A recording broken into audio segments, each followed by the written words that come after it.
So I continued to recover. What I had was cellulitis in my finger. I thought it was gout, and because of the pain, I mean, I couldn't move it. It felt like as it was moving down my finger, like the joints were getting impacted, and I kept thinking that must be gout, and I've had gout one other time, so I thought it felt similar, and then I thought it was something else. I can't remember what else I thought, and then I realized, oh my God, it's none of the above. I have cellulitis. Now, I'm kind of amazed. If I'd have known, I have to say, if I'd have known I had cellulitis along with kidney issues, I would have been scared out of my mind.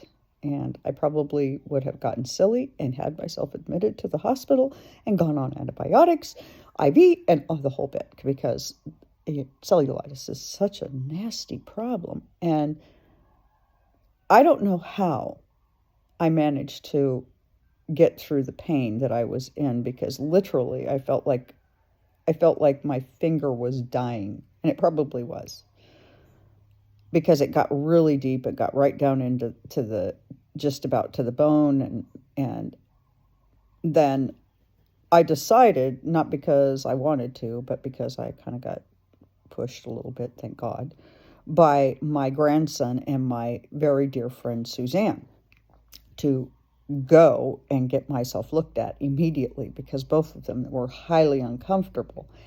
And this was during a time where I was camping up in Volcano, because I needed to protect myself from the emotional abuse that I was experiencing. I had to get out of it. It was just pounding me. On top of it, which is, now I'm going to just do a little bit of astrology again. I went through the eclipse up there. So, and I had said I would provide you all eclipse information as I gain understanding. Well, what was happening up there is Jupiter had gone into Pisces. My Pisces is 4th house, medical. Now, we don't really think of Jupiter as being associated with death or being attracted to death. But in fact, my Jupiter in the 1st house was trining my Jupiter by transit in the 4th house, where I was feeling for a day or two a very strong pull to death. Now, I believe, as somebody who studied death for many, many years, so this isn't brand new to me, that we have exit points that we can take. And additionally, I was thinking, well, he says I can't have any of the money, says I can't have any of the assets. He's telling me I can't move. If I move, he's got to take things away from me. The list of what I have to do to keep what's mine is really pretty tremendous. So at the time, I was a bit too sick to really process what I thought of what he was doing, other than my instincts were, oh my God, he's killing me. I've got to get away from him. He's hurting me. Oh my God, which was shocking all by itself. So I get away from him. I go camping, and I find myself under the tree at the eclipse, just not doing well at all.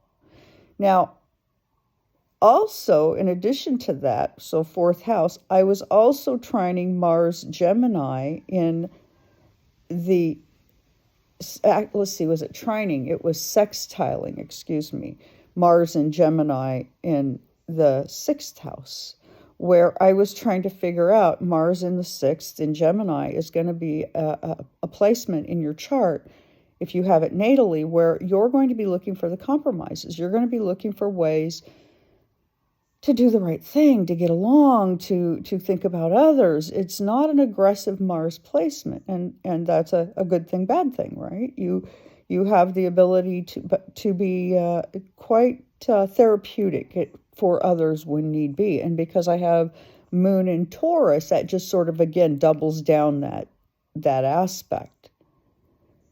But I had all sorts of pull going on during the eclipse to exit stage right. And so I just want to point out for death astrology and kind of the things that as astrologers, a medical astrologer, I'm going to be looking for within the chart is where is your Jupiter and how is it summoning you? Because Jupiter is high faith. The ninth house is where Jupiter's normal location is. And I personally think of the ninth house as being an exit point for something otherworldly, something foreign. And I personally have my North Node in the ninth house. So, again, additional reasoning why this is attractive to me, why this was attractive, because that is where I'm going, right? That's where it's where things come in for me. That's the head of my thinking. That's the head of my soul, or my rays, my solar rays, whatever they are. So I will be doing more work on this as myself and my co-reader get ourselves prepared. We are working very hard, I will tell you, behind the scenes, doing our practicing, really getting together what we want to do for the channel, how we want it to be. I want to tell you all this so that you don't go, what's going on here? As things unfold, I am going to be using the name Luna Starseed. I was given that name up on Volcano as being ancestrally who I am. I am Luna. Now, is that my literal name? Probably not. Our names are sacred and not to be called out. And so, just a little bit of this and a little bit of that and some futuring for the channel. But I'm really excited to start bringing kind of my versions of the afterlife. I want to start talking about past lives and why it maybe doesn't matter whether or not you were Cleopatra or King George X. Nobody cares.